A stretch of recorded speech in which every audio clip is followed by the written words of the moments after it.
Net এবং mobile knife বা ছুরির মতো। আমি ছুরি দিয়ে যদি মানুষকে ঘাই দিয়ে মানুষ মেরে ফেলি, তা সম্ভব? আবার ছুরি দিয়ে যদি আমি পেঁপে কাটি, পেয়ারা কাটি, মরিচ কাটি, মানে আমি ছুরি দিয়ে যদি ভালো কাজ করি তাহলে ভালো রেজাল্ট পাবো, ভালো কাজ করলাম, সার্থক। আর এই ছুরি দিয়ে যদি আমি মানুষ কাটি, মানুষ হত্যা করি, মানুষকে ঘাই দেই, তাও সম্ভব। ছুরি কিন্তু এইটাই, নেট ওইটা, মোবাইল এইটা। এখন আমাদের ইচ্ছের উপরে নির্ভর হবে তার ব্যবহার।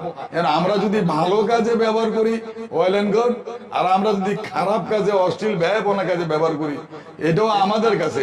এটা নেটের দোষ না, মোবাইলের দোষ না, দোষ কিন্তু আমাদের।